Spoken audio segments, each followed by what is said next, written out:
नमस्कार साथियों, परीक्षान परिवार में आप सभी का स्वागत है। जैसा कि साथियों हम लोग क्या कर रहे हैं, यूपी टेट की क्लासेस को देख रहे हैं साथियों।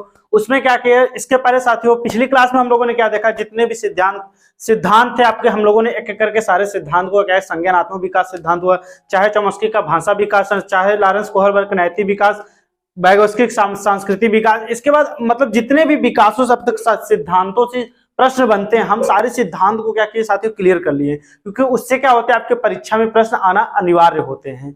इसके बाद आज हम लोग देखेंगे बहुत ही अत्यंत महत्वपूर्ण टॉपिक, जिससे क्या होता है आपके परीक्षा में यूपी टेट की दृष्टि से बहुत अत्यंत आवश्यक है। हम लोग देखेंगे क्या आज टॉपिक क्लियर करेंगे, अब प्रेरणा, और एक टॉपिक हमारी चिंतन। दोनों से क्या होते हैं, अब प्रेरणा और चिंतन ऐसे क्या है, दोनों की प्रक्रिया जो होती है साथ साथ चलती है, और इनसे क्या होते हैं हमेशा आपके परीक्षा में प्रश्न आना अनिवार्य रहते हैं, क्योंकि अब प्रेरणा से भी आपके प्रश्न पूछते हैं और चिंतन से भी आपके प्रश्न बनना अनिवार्य होता है। तो चलिए आज उसको हम लोग क्लियर करेंगे, देखेंगे अब प्रेरणा और चिंतन क्या क्या होते हैं उसको हम लोग देखते हैं। तो चलिए शुरुआत करते हैं, हम लोग देखेंगे क्या अब प्रेरणा को क्या होते हैं उसको देखेंगे, एक एक करके देखेंगे। तो सर्वप्रथम समझेंगे अभिप्रेरणा, अर्थात क्या होता है मोटिवेशन, इसको अंग्रेजी में कहे तो क्या कहेंगे, मोटिवेशन। तो अप्रेरणा को हम लोग क्लियर करेंगे, अप्रेरणा होती क्या है, अभिप्रेरणा होती क्या है, अप्रेरणा क्या चीज है उसको देखते हैं। तो अप्रेरणा का अर्थ पहले उसको समझेंगे, कैसे इसकी शुरुआत हुई, किस शब्दों से मिलकर ये बना है, कैसा इनका उपयोग होता है, हर चीज को एक एक चीज को हम लोग क्या करेंगे देखते हुए उसको क्लियर करते हुए आगे बढ़ेंगे। तो सर्वप्रथम इसके अर्थ को हम लोग जानते हैं, अप्रेरणा का अर्थ होता क्या है, किन शब्द से ये मिलकर बना है। तो देखते हैं, अभिप्रेरणा अंग्रेजी भाषा के मोटिवेशन शब्द का क्या हिंदी रूपांतरण है। अप्रेरणा क्या है, अंग्रेजी भाषा के मोटिवेशन, अंग्रेजी भाषा के मोटिवेशन शब्द का हिंदी रूपांतरण है। इसकी उत्पत्ति कैसे, अगर बात करें अभिप्रेरणा की उत्पत्ति कैसे होती है, तो ये होती है लैटिन भाषा के शब्द मोटम, या इसे कहते हैं मोटिवेयर, क्या कहते हैं मोटम या मोवेयर शब्द से हुई है, मोटम या मोवेयर शब्द से हुई है, जिसका अगर अर्थ की बात करें तो क्या होता है गति प्रदान करना। अगर अर्थ की बात करें तो क्या होता है गति प्रदान करना, अर्थात क्या होता है अप्रेरणा का अर्थ की अगर बात करें तो क्या होता है गति प्रदान करना। आगे बढ़ते हैं, अर्थात देखते हैं, अर्थात अभिप्रेरणा वह कारक है जो किसी कार्य को करने के बल, उत्साह व शक्ति को बढ़ाने का कार्य करती है। बच्चा क्या होता है तभी कोई चीज सीखता है जब क्या होता है आंतरिक रूप एवं बाह्य रूप से क्या होता है वो अभिप्रेरित होता है, अपने विषय वस्तु को लेकर क्या होता है वो अभिप्रेरित होता है। वही कहने का तात्पर्य यहाँ पर वही है कि प्रेरणा वह बाह्य कार्य है जो किसी कार्य को करने के लिए उसे बल, शक्ति, उत्साह इत्यादि चीजों क्या करती है बढ़ावा देती है या बढ़ाने का कार्य करती है, यही क्या कहलाता है हमारा अभिप्रेरणा कहलाता है।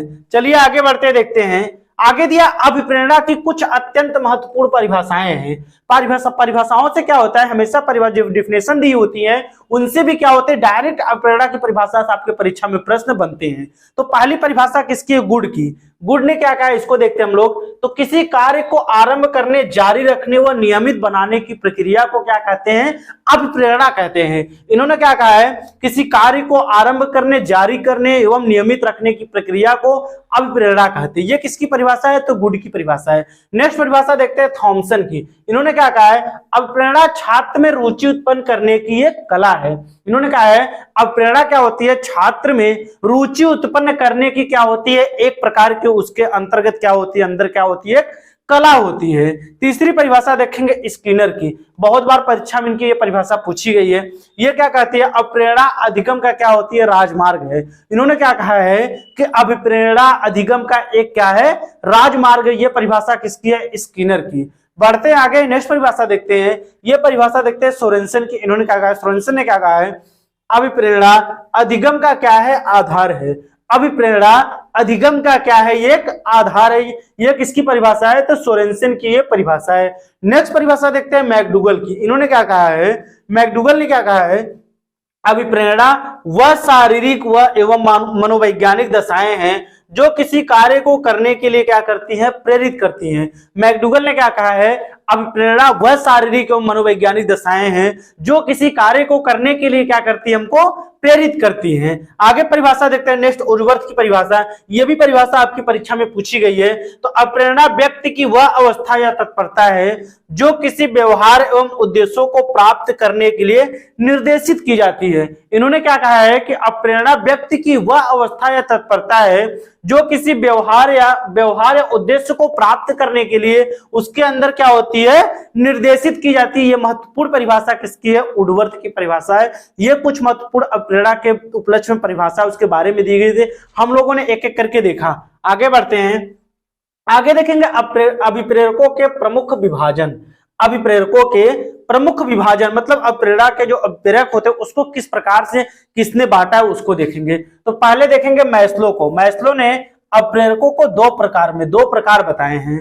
मैस्लो ने अप्रेरक के कितने प्रकार बताए हैं? तो दो प्रकार बताए। कौन कौन से बताए? एक बताए अर्जित और दूसरा क्या होता है? जन्मजात होता है। अर्थात क्या होता है? एक जन्मजात बच्चे में क्या होता है? जन्म स्वरूप मतलब जन्म के पहले से जन्मजात होता है, और एक क्या होता है? अर्जित। बच्चा क्या करता है? अपने वातावरण में आकर उसको क्या करता है? अर्जित करता है। दूसरी देखते हैं जो बांटा इन्होंने थॉमसन ने, इन्होंने अप्रेरकों को दो प्रकार में बांटा है। एक क्या बांटा है इन्होंने? स्वाभाविक बांटा है, और एक क्या बांटा है? कृत्रिम। अर्थात जो कोई चीज करके बनाया जाता है तो क्या होता है? कृत्रिम होता है। तीसरा देखते हैं गैरेट ने इसको कितने प्रकार में बांटा है। तो गैरेट ने अप्रेरकों के 3 प्रकार बताए। कौन कौन से? एक जैविक बताया है, एक सामाजिक और एक क्या बताया? मनोवैज्ञानिक। एक जैविक बताया है, एक सामाजिक और एक मनोवैज्ञानिक। तो अप्रेरकों के प्रमुख में मैस्लो ने कितने भागों में बांटा है? 2 भागों में। कौन कौन से बताए? अर्जित और जन्मजात बताए उन्होंने। थॉमसन ने कितने बताए? 2 बताए, स्वाभाविक और कौन सा बताए? ये कृत्रिम बताए हैं। तीसरा गैरेट ने जैविक, सामाजिक और एक मनोवैज्ञानिक, 3 प्रकार के इन्होंने बताए हैं। चलिए आगे बढ़ते हैं, देखते हैं क्या हमारा अगला है। आगे देखेंगे अभिप्रेरणा के घटक या संप्रत्यय इसे कहते हैं। अप्रेरणा के घटक कौन कौन से हैं उसको देखते हैं, या संप्रत्यय कौन कौन से होते हैं हम उसको देखते हैं। तो पहले दिया है अप्रेरणा के घटक में पहला क्या होता है? आवश्यकता। पहला क्या होता है? आवश्यकता होती है, जिसे नीड कहते हैं। दूसरा प्ररोध या चालक इसी को कहते हैं, इसे ड्राइव कहते हैं। और तीसरा क्या होता है? प्रोत्साहन या उद्दीपन, जिसे इंसेंटिव कहते हैं। ठीक है, तो ये क्या होते हैं? अप्रेरणा के अत्यंत महत्वपूर्ण 3 घटक होते हैं जो परीक्षा में क्या होते हैं? हमेशा पूछे जाते हैं कि अप्रेरणा के कितने घटक और कौन कौन से होते हैं। तो क्या होता है? आवश्यकता या फिर प्रमोद जिसे चालक कहते हैं, प्ररोध और प्रोत्साहन, या फिर उद्दीपन जिसे इंसेंटिव कहते हैं। नीड, ड्राइव और इंसेंटिव ये क्या होते हैं? अप्रेरणा के 3 मुख्य घटक होते हैं। आगे देखेंगे अप्रेरणा के 2 प्रकार हैं। अप्रेरणा के 2 प्रकार कौन कौन से उसको देखते हैं। पहला देखेंगे आंतरिक अप्रेरणा। आंतरिक अप्रेरणा क्या कहती, क्या होती है? व्यक्ति द्वारा स्वयं अपनी इच्छा से कार्य करना आंतरिक अप्रेरणा है। जैसे मां द्वारा बच्चे को दूध पिलाना, ये क्या होता है? आंतरिक अप्रेरणा के अंतर्गत आएगा। अपनी इच्छा के द्वारा, अपनी इच्छा से कोई भी क्या करना, आंतरिक रूप से कार्य करना हमारा क्या कहलाता है? आंतरिक अप्रेरणा कहलाता है। दूसरा देखेंगे बाहरी अप्रेरणा। बाहरी अप्रेरणा क्या होती है? व्यक्ति द्वारा किसी बाहरी दबाव से कार्य करना बाह्य अप्रेरणा। जैसे बच्चे के रोने पर मां द्वारा दूध पिलाना, ये क्या होगा? बाहरी अप्रेरणा के अंतर्गत आता है। ये क्या होता है? अप्रेरणा के 2 प्रकार हम लोगों ने, आंतरिक अप्रेरणा क्या होती है और बाह्य अप्रेरणा। आंतरिक में अपनी इच्छा से कार्य होता है, और बाह्य में क्या होता है? किसी द्वारा दबाव से कोई कार्य किया जाता है। हमारा क्या होता है? बाहरी अप्रेरणा के अंतर्गत आता है। बढ़ते आगे देखते हैं। आगे देखेंगे अप्रेरणा की विशेषताएं। अप्रेरणा की कुछ मुख्य विशेषताएं दी गई हैं, हम उसको एक एक करके देखते हैं कौन कौन सी उसकी विशेषताएं होती है। पहला क्या होता है? अप्रेरणा क्या होती है? क्रियाशील होता है। पहला क्या होती है? अप्रेरणा जो होती है वो क्या होती है? क्रियाशील होती है। दूसरा, यह साध्य ना होकर साधन है। अप्रेरणा एक साध्य ना होकर क्या होता है? एक प्रकार का क्या होता है? साधन होता है। तीसरी बात कही है, अप्रेरणा मानव के व्यवहार से प्रभावित होती है। बच्चा तभी प्रभावित होगा जो उसका व्यवहार जिस पर निर्भर करेगा, तभी उसके अंतर्गत क्या होगी? अप्रेरणा उसको क्या होगी? प्रभावित करेगी, तभी उसके व्यवहार के कारण उसको जो अप्रेरणा प्रभावित करेगी। अगला दिया है शारीरिक परिस्थितियों का प्रभाव अप्रेरणा पर पड़ता है। जितनी भी शारीरिक परिस्थितियां होती है बच्चे की, उसका प्रभाव क्या होता है? अप्रेरणा के अंतर्गत उस पर प्रभाव पड़ता है। आगे बढ़ते देखते क्या हमारा है। आगे देखेंगे अप्रेरणा के प्रमुख सिद्धांत। अप्रेरणा के प्रमुख सिद्धांत, इससे भी प्रश्न आपके बनते हैं कि अप्रेरणा के प्रमुख सिद्धांत में किसने कौन सा सिद्धांत दिया है। तो पहला देखेंगे हार्लो का आंतरिक प्रेरणा का सिद्धांत। पहला सिद्धांत किसने दिया? तो हार्लो का आंतरिक प्रेरणा का सिद्धांत। ये क्या प्रेरणा के सिद्धांत के अंतर्गत आएगा। दूसरा दिया है डगलस मैग्रेगर का एक्स वाई सिद्धांत। अगर एक्स वाई सिद्धांत पूछेगा तो किसका है? डगलस एवं मैग्रेगर का। तीसरा दिया है ब्रूम का क्या है? प्रत्याशा सिद्धांत। इसके बाद चौथा हमारा दिया है रिचर्ड सोलोमन का विरोधी प्रक्रिया सिद्धांत। रिचर्ड सोलोमन का क्या है? विरोधी प्रक्रिया सिद्धांत। अगला दिया है मैस्लो का पदानुक्रमिक सिद्धांत। आगे बढ़ेंगे देखते हैं मैक क्लीलैंड का संप्राप्ति सिद्धांत। मैक क्लीलैंड का क्या है? संप्राप्ति सिद्धांत इन्होंने दिया है। नेक्स्ट है हजबर का द्विकारक सिद्धांत। हजबर का कौन सा सिद्धांत है? तो द्विकारक सिद्धांत। आगे दिया है फ्रायड का मूल इच्छा का सिद्धांत। नेक्स्ट हमारा है एल्डरफर का ईआरजी सिद्धांत। और अगला हमारा दिया है अप्रेरणा के 3 तत्व माने जाते हैं। अप्रेरणा के 3 तत्व कौन कौन से होते हैं? आवश्यकता, प्ररोध और प्रोत्साहन। हम पहले ही बता चुके हैं। आवश्यकता, प्ररोध और प्रोत्साहन, नीड, ड्राइव और इंसेंटिव पहले ही बताए थे आपको। ये क्या होते हैं? अप्रेरणा के 3 प्रमुख तत्व माने जाते हैं। आगे बढ़ते हैं, आगे देखेंगे एक हमारा इसी के अंतर्गत आता है प्रेरक क्या होता है। प्रेरक को भी हम समझेंगे, उसके अंतर्गत भी आपके क्या होते हैं, परीक्षा में प्रश्न बनते रहते हैं। हम प्रेरक को भी समझते हैं। तो देखते हैं क्या है अर्थ इसका। देखते हैं प्रेरक का क्या होता है। व्यक्ति के शरीर में उपस्थित, व्यक्ति के शरीर में उपस्थित वे मनोशारीरिक दशाएं जो किसी कार्य को प्रेरित करती हैं, प्रेरक कहलाती हैं। अर्थ क्या इसका क्या होता है? व्यक्ति के शरीर में उपस्थित वे मनोशारीरिक दशाएं जो किसी कार्य को करने के लिए व्यक्ति को क्या करती हैं, प्रेरित करती हैं, वही हमारा क्या कहलाता है? प्रेरक कहलाता है। आगे देखेंगे प्रेरकों के प्रकार। एम के थॉमसन के अनुसार दो प्रकार के प्रेरक पाए जाते हैं। 2 प्रकार के प्रेरक किन्हें बताया? तो थॉमसन ने 2 प्रकार के प्रेरक बताए। पहला बताया प्राकृतिक प्रेरक और दूसरा कृत्रिम प्रेरक। अब प्राकृतिक प्रेरक के अंतर्गत कौन कौन सी चीजें आती है उसको देखते हैं। आता है हमारा क्या प्राकृतिक के अंतर्गत? भूख, प्यास, नींद, क्रोध, काम, मलमूत्र त्याग इत्यादि क्या आएंगे? इसके अंतर्गत आएंगे क्या? प्राकृतिक प्रेरक के। कृत्रिम में दंड, पुरस्कार, निंदा, प्रशंसा, उन्नति आदि कैसे आएंगे? तो किसमें आएंगे? तो कृत्रिम प्रेरक के अंतर्गत आते हैं। आगे बढ़ते हैं, आगे देखेंगे मैस्लो के अनुसार 2 प्रकार के प्रेरक होते हैं। कौन कौन से उसको देखते हैं। मैस्लो ने कितने प्रेरक बताए? तो 2 प्रकार के प्रेरक इन्होंने बताया है। पहला बताया जन्मजात प्रेरक, दूसरा बताया इन्होंने क्या? अर्जित प्रेरक। एक जन्मजात प्रेरक बताया है और इन्होंने एक क्या बताया? अर्जित प्रेरक बताए हैं। इसी के बाद देखते हैं गैरिट के अनुसार। गैरिट ने कितने प्रेरक बताए? तो 3 प्रकार के प्रेरक इन्होंने बताए हैं। पहला क्या बताया इन्होंने? जैविक प्रेरक बताया है, दूसरा बताया इन्होंने मनोवैज्ञानिक प्रेरक और तीसरा बताया इन्होंने सामाजिक प्रेरक। तो मैस्लो के अनुसार कितने प्रेरक होते हैं? 2 होते हैं, जन्मजात और अर्जित। और गैरिट के अनुसार कितने होते हैं? 3, जैविक, मनोवैज्ञानिक और सामाजिक प्रेरक, ये इन्होंने बताया है। आगे देखते हैं, आगे देखेंगे अप्रेरणा के सिद्धांत। अप्रेरणा के कुछ महत्वपूर्ण सिद्धांत हैं, हम उसको क्या करेंगे एक एक करके देखेंगे। पहला हमारा दिया है मनोविश्लेषणात्मक सिद्धांत। इसको देखते हैं। मनोविश्लेषणात्मक सिद्धांत हमारा क्या होता है? इस सिद्धांत के प्रतिपादक कौन है? तो सिगमंड फ्रायड हैं। फ्रायड के अनुसार अचेतन मन तथा जीवन और मृत्यु मूल प्रवृत्ति व्यक्ति के लिए अप्रेरणा का क्या करते हैं? कार्य करते हैं। इन्होंने क्या कहा है कि अचेतन मन तथा जीवन और मृत्यु मूल प्रवृत्ति व्यक्ति के लिए क्या करते हैं? अप्रेरणा का कार्य करते हैं। दूसरा दिया है मूल प्रवृत्ति का सिद्धांत। दूसरा क्या दिया इन्होंने? मूल प्रवृत्ति का सिद्धांत। इस सिद्धांत का प्रतिपादक की बात करें तो कौन है? विलियम मैकडूगल है। इसके प्रतिपादक कौन है? मूल प्रवृत्ति के सिद्धांत के तो विलियम मैकडूगल है। इन्होंने क्या कहता है? इस सिद्धांत के अनुसार मूल प्रवृत्तियां ही व्यक्ति के व्यवहार का क्या करती हैं? निर्धारण करती है। किसने कहा है? तो मैकडूगल ने कहा है कि मूल प्रवृत्तियां जो होती है हमारे, वो व्यक्ति के व्यवहार का क्या करती हैं? निर्धारण करती हैं। तीसरा दिया है प्ररोध न्यूनता का सिद्धांत। प्ररोध न्यूनता का सिद्धांत किसने दिया है? इस सिद्धांत के प्रतिपादक क्लार्क लियोनार्ड हल है। कौन है? क्लार्क लियोनार्ड हल है। इसने इस सिद्धांत के अनुसार व्यक्ति अनुक्रिया करने हेतु भूख, प्यास, नींद का आदि का क्या होती है? प्ररोध की भूमिका पर बल देता है। मतलब क्या कहा इन्होंने? इस सिद्धांत के अनुसार व्यक्ति अनुक्रिया करने से हेतु क्या करता है? भूख, प्यास, नींद आदि क्या होता है? प्ररोध की भूमिका पर क्या होता है? बल देता है। आगे बढ़ते हैं, आगे अगला सिद्धांत है विरोधी प्रक्रिया का सिद्धांत। विरोधी प्रक्रिया सिद्धांत के अंतर्गत क्या आता है? इस सिद्धांत के प्रतिपादक की बात करें तो कौन कौन है? सोलोमन तथा कॉर्बेट। सोलोमन तथा कॉर्बेट ने किया है इस सिद्धांत के अनुसार किसी भी व्यक्ति की 2 विरोधी भावनाएं कार्य करने के लिए क्या करती हैं? उसको अभिप्रेरित करती हैं।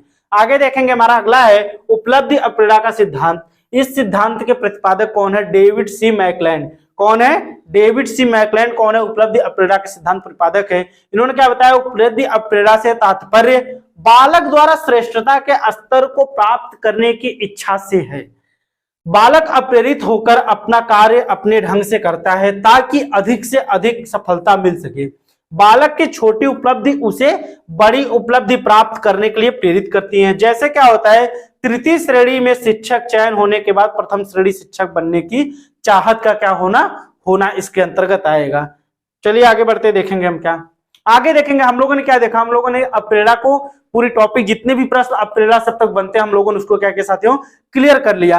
अब हम लोग देखेंगे चिंतन। चिंतन क्या होता है, इसे हम लोग थिंकिंग कहते हैं। चिंतन होता क्या है इसको देखते हैं। चिंतन की शुरुआत क्या होती, कैसे इसका क्या क्या क्या चीजें महत्वपूर्ण होते हैं इसमें, इसके अंतर्गत आते हैं, परीक्षा में इससे प्रश्न भी आपके बनते हैं, तो उसको देखते हैं। पहले देखेंगे चिंतन एक प्रकार की मानसिक प्रक्रिया है जो सभी प्राणियों में होती है। चिंतन एक प्रकार की क्या होती है, मानसिक प्रक्रिया होती है जो सभी प्राणियों के अंतर्गत सभी प्राणियों में पाई जाती है। अगला देखेंगे चिंतन एक उच्च ज्ञानात्मक प्रक्रिया है। चिंतन क्या होता है, एक उच्च ज्ञान की प्रक्रिया, ज्ञानात्मक प्रक्रिया है। आगे देखते हैं चिंतन एक अव्यक्त मानसिक प्रक्रिया है।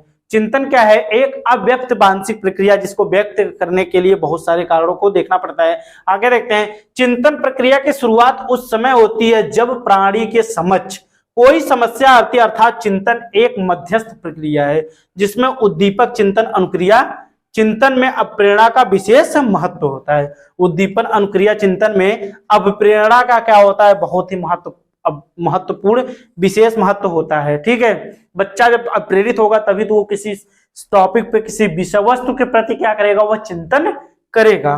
बढ़ते आगे देखते हैं चिंतन में गत अनुभूति भी सम्मिलित होती है। चिंतन में क्या होती है, गत अनुभूति मतलब पिछले जो भी कार्य होते हैं, जो भी कार्य किया रहता है बच्चा उसको भी क्या करता है, अपने चिंतन में उस चीज को सोचता है, लेके चलता है। चिंतन स्थूल से सूक्ष्म की ओर होता है। चिंतन क्या होता है, स्थूल से सूक्ष्म की ओर होता है। आगे दिया है चिंतन में विश्लेषण एवं संश्लेषण की महत्वपूर्ण भूमिका होती है। चिंतन क्या होता है, विश्लेषण से संश्लेषण, स्थूल से सूक्ष्म की ओर चलता है। चिंतन अत्यंत जटिल प्रक्रिया है। फिर दिया है चिंतन के द्वारा एक विशेष प्रकार की बुद्धि उत्पन्न होती है जिसे क्या कहते हैं, कृत्रिम बुद्धि के नाम से जानते हैं। इस चीज को याद रखिएगा कि चिंतन के द्वारा एक विशेष प्रकार की बुद्धि उत्पन्न होती है जिसे हम लोग किस नाम से जानते हैं, तो कृत्रिम बुद्धि के नाम से हम लोग जानते हैं। एक डिफिनेशन दी हुई काल सानिक के अनुसार इसने क्या कहा है, संकल्पनाओं का पुनर्गठन ही चिंतन है। इन्होंने क्या कहा है, संकल्पनाओं का पुनर्गठन ही चिंतन। ये किसने कहा है, तो कॉलसेनिक ने कहा है।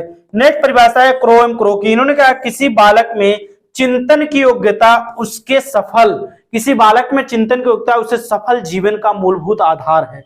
किसी बालक में चिंतन की योग्यता उसके जीवन का सफल, जो उसके सफल जीवन का क्या होता है, एक मूलभूत आधार होता है। किसने कहा है, क्रो एम क्रो ने कहा है। आगे देखते हैं रॉस के अनुसार इन्होंने क्या कहा चिंतन के बारे में, चिंतन ज्ञानात्मक पक्ष की एक क्या होती है, मानसिक क्रिया है। रॉस ने क्या कहा है, चिंतन ज्ञानात्मक पक्ष की एक क्या है, मानसिक क्रिया है। तो ये परिभाषाएं चिंतन के परिप्रेक्ष्य में दी गई है। कॉलसानिक, क्रो एंड क्रो और रॉस के अनुसार हम लोगों ने परिभाषाओं को देख लिया। आगे बढ़ते हैं, आगे देखेंगे चिंतन के प्रकार। चिंतन के प्रकार में देखेंगे, पहला देखेंगे प्रत्यक्षात्मक एवं मूर्त चिंतन। प्रत्यक्षात्मक एवं मूर्त चिंतन क्या होता है, बालक में सर्वप्रथम प्रत्यक्षात्मक चिंतन का विकास प्रारंभ होता है। बालक में प्रत्यक्ष मतलब क्या होता है, जो चीजें हमको दिखाई देती हैं। मूर्त मतलब क्या होता है, जो चीजें हमको उपस्थित होती है, दिखाई देती हैं। तो बालक में सर्वप्रथम प्रत्यक्षात्मक चिंतन का ही क्या होता है, विकास होता है। जब बालक किसी व्यक्ति, विषय वस्तु, घटना के प्रत्यक्षीकरण से विचार विमर्श करता है तो उसे प्रत्यक्षात्मक चिंतन कहा जाता है। मतलब कोई भी चीज अगर वो सामने से उस चीज को देखकर, किसी विषय वस्तु, किसी घटना, किसी प्रत्यक्षीकरण को मतलब देख कर कोई चीज करता है तो प्रत्यक्ष रूप से करता है, तो वही हमारा क्या कहलाता है, प्रत्यक्षात्मक चिंतन के अंतर्गत आता है। दूसरा देखेंगे कल्पनात्मक चिंतन। कल्पनात्मक चिंतन क्या होता है, बालक द्वारा वस्तुओं घटनाओं की व्याख्या करके नए संबंधों की खोज करना। बालक द्वारा वस्तुओं घटनाओं की व्यवस्था करके नए संबंधों की खोज करना हमारा क्या कहलाता है, कल्पनात्मक चिंतन कहलाता है। तीसरा देखेंगे प्रत्यात्मक चिंतन क्या होता है, प्रतीकों एवं चिन्हों के आधार पर किया गया चिंतन। मतलब जो हमारे प्रतीक होते हैं, जो चिन्ह होते हैं, उनके आधार पर किया गया चिंतन क्या कहलाता है, प्रत्यात्मक चिंतन कहलाता है। अगला देखते हैं, अगला दिया तार्किक चिंतन। तार्किक चिंतन क्या होता है कि यह चिंतन का सबसे उच्च स्तर है, इसका संबंध किसी समस्या के समाधान से होता है। यह चिंतन का क्या होता है, सबसे उच्च स्तर होता है और यह क्या करता है, किसी समस्या के समाधान से क्या होता है, इसका समस्या के समाधान से होता है। कौन सा चिंतन, तो तार्किक चिंतन। हम लोगों ने 4 प्रकार के चिंतन को देख लिया। आगे बढ़ते हैं, कुछ और भी चिंतन के मुख्य 4 साधन देखते हैं कौन कौन से होते हैं। चिंतन के मुख्यतः 4 साधन कौन कौन से होते हैं, मतलब अगर हम कोई भी चीज चिंतन करते हैं, किसी भी समस्या का समाधान करते हैं तो अपने अंदर अपने मस्तिष्क में किस प्रकार से उस चीज को सोचते हैं हम उसको देखेंगे। तो पहले क्या आती है, अपने मस्तिष्क में क्या होता है, एक प्रकार का इमेज बनता है। किसी भी समस्या के प्रति अगर हम उसको सोचते हैं तो चारों तरफ अवलोकन कर कर उस समस्या क्या करते हैं, अपने मस्तिष्क में क्या करते हैं, एक इमेज बनाते हैं। सबसे महत्वपूर्ण साधन ये हमारा होता है। दूसरा होता है जिस समस्या का हम समाधान करना, जो समस्या के बारे में सोचते हैं उसमें क्या होती है, किस प्रकार की भाषा को लेकर हम सोचते हैं। दूसरा महत्वपूर्ण साधन क्या होता है, भाषा होता है। तीसरा संप्रत्यय, एक जैसी वस्तु है एक समान गुण होने पर क्या होता है, संप्रत्यय का निर्माण होता है। अगर हम कोई चीज सोच रहे हैं तो उसमें क्या होता है, अगर एक जैसी वस्तु है एक समान प्रकार के गुण मिलते हैं तो क्या होता है, इससे हमारी समस्या का समाधान होता है और क्या होता है, एक हमारे मस्तिष्क में एक संप्रत्यय का निर्माण होता है। इसके बाद प्रतिज्ञाप्ति दी गई है, विभिन्न समस्याओं को जोड़कर सीखना, विभिन्न समस्याओं को जोड़कर चिंतन करना हमारा क्या कहलाता है, संप्राप्ति कहलाता, प्रतिज्ञाप्ति कहलाता है, सॉरी प्रतिज्ञाप्ति कहलाता है। आगे बढ़ते हैं, आगे देखेंगे चिंतन के कुछ और भी महत्वपूर्ण प्रकार होते हैं, उनको देखते हैं। तो पहला दिया है स्वली चिंतन।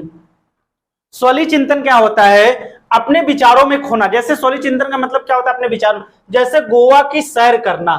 गोवा की सैर करना क्या होता है, स्वली चिंतन। इस प्रकार के चिंतन में समस्या का समाधान नहीं होता है। हम क्या, जैसे हम सोच रहे हैं कि हमको गोवा जाना है तो क्या होता है, ये एक प्रकार का स्वली चिंतन हो गया। दूसरा है यथार्थवादी चिंतन। इसका संबंध वास्तविकता से, इससे समस्या का समाधान होता है। यथार्थवादी चिंतन के 3 प्रकार होते हैं। यथार्थवादी चिंतन के कितने प्रकार होते हैं, तो 3 प्रकार होते हैं। वो कौन कौन से प्रकार होते हैं हम उसको देखते हैं। पहला दिया है निगमनात्मक चिंतन। इसमें दिए गए तथ्यों के आधार पर चिंतन करके निष्कर्ष निकाला जाता है। निगमनात्मक चिंतन में क्या होता है, इसमें दिए गए तथ्यों के आधार पर चिंतन करके निष्कर्ष निकाला जाता है। इसे क्या कहते हैं, इसे अभिसारी चिंतन भी कहते हैं। क्या कहते हैं, अभिसारी चिंतन भी इसे कहते हैं। अगला दिया हमारा सृजनात्मक चिंतन। सृजनात्मक चिंतन क्या होता है, इसे आगमनात्मक चिंतन अथवा अपसारी चिंतन कहते हैं। इस चिंतन में इसमें व्यक्ति दिए गए तथ्यों पर अपनी ओर से कुछ नया जोड़कर क्या होता है, निश्चित निष्कर्ष का निर्माण करता है। तो अभिसारी मतलब क्या होता है, अपसार मतलब क्या होता है, फैलाव। अर्थात क्या, किसी समस्या को अनेकों प्रकार से सोचते हैं तो हमारा किसके अंतर्गत आएगा, अपसारी चिंतन के अंतर्गत आएगा। और किसी समस्या को क्या करेंगे, अगर एक ही प्रकार से किसी बिंदु पर के ले जाकर उसको सोचेंगे तो हमारा क्या कहलाएगा, अभिसारी चिंतन के अंतर्गत वो हमारा आएगा। तीसरा देखते हैं आलोचनात्मक चिंतन क्या होता है। इस तरह के चिंतन में व्यक्ति किसी विषय वस्तु घटना या सत्य को स्वीकार करने से पहले उसके गुण एवं दोष की क्या करता है, एक प्रकार से परख करता है।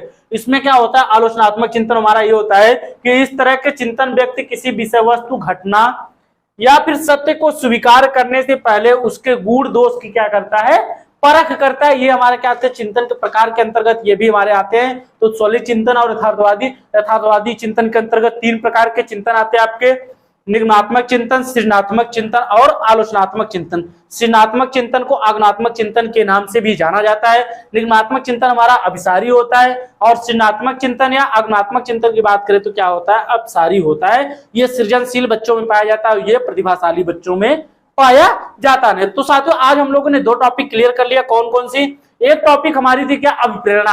अब प्रेरणा से जितने भी प्रश्न बनते थे लगभग हमने सबको कवर कर लिया। इसके बाद एक अत्यंत महत्वपूर्ण टॉपिक हम लोगों ने क्लियर किया, क्या हमारा था, चिंतन। दोनों से आपके परीक्षा में प्रश्न हमेशा बनते हैं। तो साथियों आपसे बस इतना कहना, आप हमारे चैनल को अगर सब्सक्राइब नहीं किए हैं तो सर्वप्रथम आप हमारे चैनल को सब्सक्राइब कर लें, वीडियो को लाइक करें, कमेंट करें और सबसे ज्यादा से ज्यादा सभी भाई बंधुओं तो क्या करें, वीडियो को शेयर करें। तो आपको कोई भी डाउट तो आप कमेंट सेक्शन में पूछ सकते हैं। हमारा साथ देने के लिए आप सभी का बहुत बहुत धन्यवाद।